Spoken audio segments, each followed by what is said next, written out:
Assalamualaikum warahmatullahi wabarakatuh.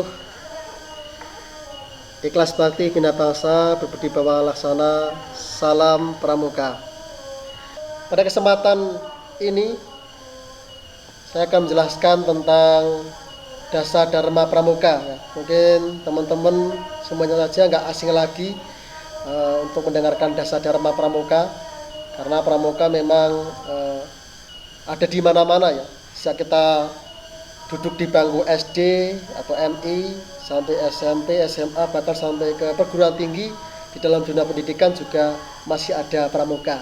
Nah, dalam kesempatan ini saya akan menjelaskan tentang nilai-nilai pendidikan agama Islam ya, yang tertuang yang ada dalam dasar Dharma Pramuka.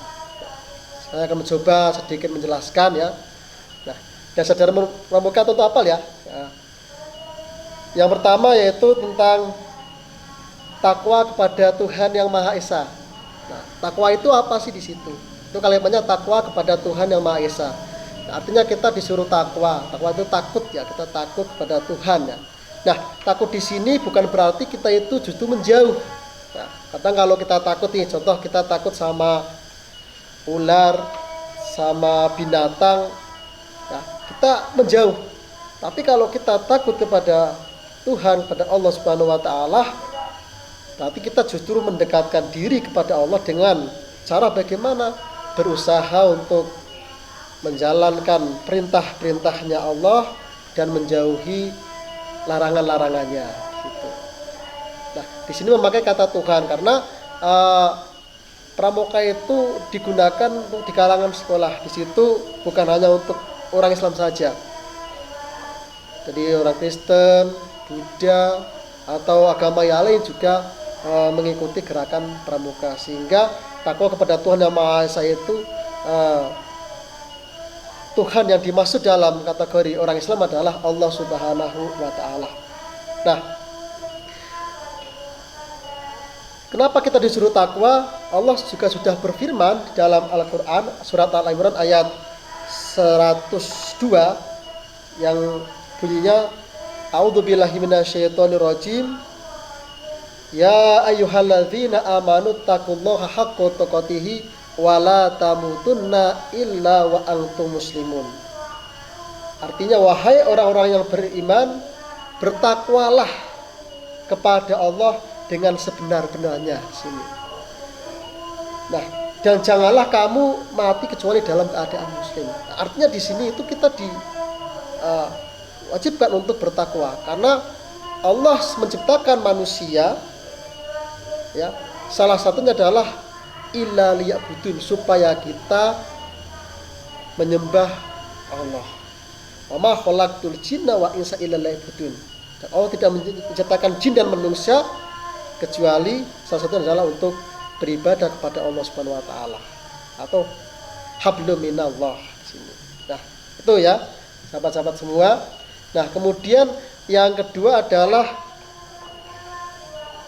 cinta alam dan kasih sayang sesama manusia. Cinta alam, hablu minal alam. Nah, bagaimana sih cara kita mencintai alam di situ? Nah, yang pertama, kita jangan sampai mengeksploitasi hutan ya, atau membuka hutan secara besar-besaran tanpa kita melihat nanti dampaknya. Ya, jadi kita harus bijak dalam mengelola hutan di situ. Membuang sampah jangan di hutan, jangan sembarangan ya. Kelola. Karena apa? Karena rusaknya hutan, rusaknya bumi ini ya karena disebabkan salah satu adalah ulah manusia sendiri. Untuk itu kita harus bijak dalam menjaga alam. Ya, harus mencintai alam di situ. Nah, hablu minal alam. Nah, kemudian cinta alam dan kasih sayang sama manusia. Artinya apa? Artinya kita juga harus kasih sayang sama manusia. Ya. Jangan sampai kita berbeda pandangan politik, berbeda agama, berbeda ras, golongan atau ormas, beda cara pandangan ya. Nah, menyebabkan kita bercerai-berai, menyebabkan kita lupa atau menyebabkan kita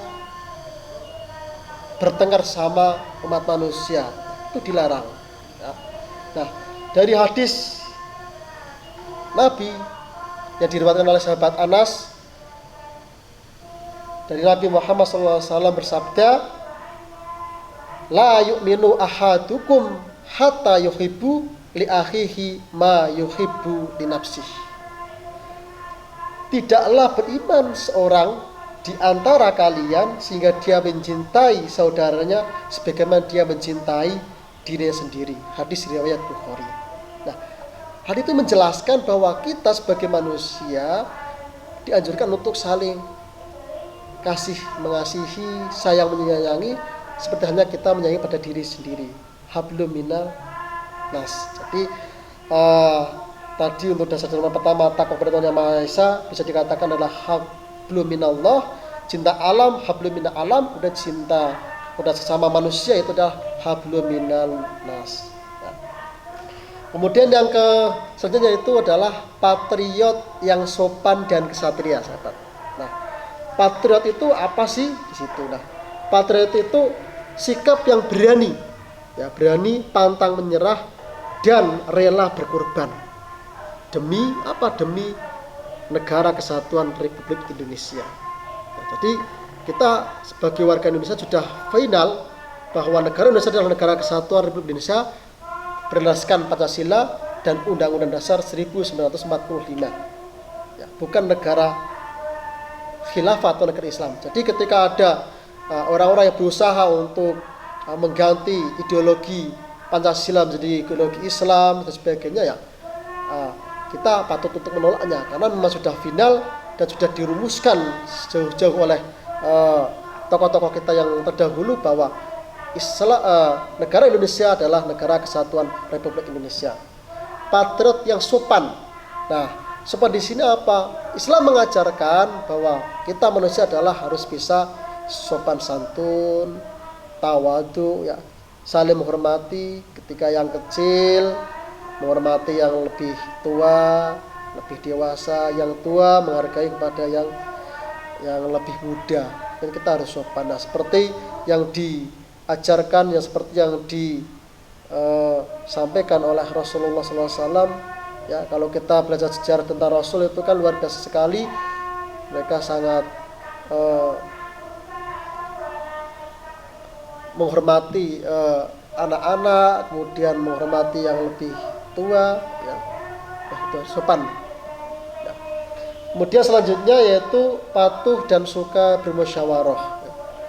Patuh artinya kita dalam hidup di masyarakat atau hidup di negara kesatuan Indonesia ini, ya kita harus patuh terhadap pimpinan kita, selaku pimpinan kita itu tidak berbuat kejelekan situ. Nah, sebagaimana telah di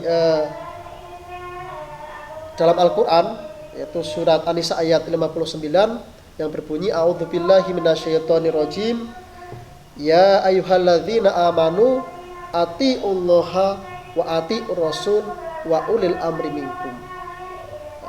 Hei orang-orang yang beriman, taatilah Allah dan taatilah Rasulnya dan ulil amri atau pemegang kekuasaan di antara kamu. Nah, artinya di sini kita setelah taat kepada Allah, taat kepada Rasul, kita juga disuruh untuk patuh dan taat kepada pimpinan kita. Misalkan di dalam keluarga kita masih punya orang tua, patuh kepada kedua orang tua. Di dalam hidup di dalam bermasyarakat di desa, kita patuh kepada pimpinan kita selaku kepala desa. Kita hidup di negara ini secara umum, kita taat dan patuh kepada presiden kita di situ, ya, atau atasan-atasan kita di situ. Patuh dan suka bermusyawarah. Ya. Musyawarah artinya Islam mengajarkan bahwa kita itu untuk bermusyawarah, sebagaimana telah diajarkan oleh Nabi Muhammad SAW bahwa dulu itu Nabi itu ya suka bermusyawarah. Kenapa? Karena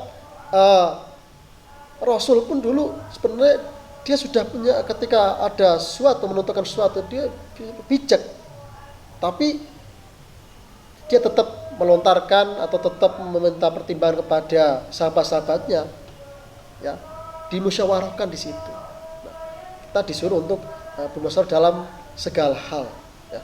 Untuk menentukan kebijakan, menentukan apapun, kita dianjurkan untuk mengedepankan musyawarah untuk mufakat, ya. Kemudian yang kelima, rela menolong dan tabah. Rela menolong di sini ya, kita sebagai makhluk sosial, manusia nggak bisa hidup sendiri, ya, kita membutuhkan orang lain, ya kita diajarkan untuk saling tolong menolong, ya. Saling tolong menolong pada tetangga kita ada yang kesusahan, kita ya menolong, ya. Ketika ada orang yang membutuhkan dan kita mampu, kita bisa, ya ayo kita menolong kepada sama manusia atau orang-orang yang membutuhkan. Rela dan tabah. Tabah di sini adalah arti ya ketika mungkin kita dicoba oleh Allah suatu cobaan, ya kita harus tabah dan sabar, ya. Tabah dalam menghadapi musibah yang telah diberikan oleh Allah Subhanahu wa taala, ya. Nah, sebagaimana di dalam surat Al-Baqarah ayat 59 itu dijelaskan, ya ayyuhalladzina amanu sta'inu bisabri wassalah innallaha ma'as-sabirin. Hai orang-orang yang beriman, jadikanlah sabar dan salat sebagai penolongmu, sungguh Allah bersama orang-orang yang sabar. Surat Al-Baqarah ayat 59. Jadi itu sedikit yang dapat kami sampaikan, dapat kami jelaskan, ya, terkait nilai-nilai pendidikan agama Islam yang ada pada dasar dharma, ya, itu hanya 5 yang dapat kami sampaikan, ya, dan mudah-mudahan bisa bermanfaat untuk diri saya sendiri dan untuk panjenengan semuanya.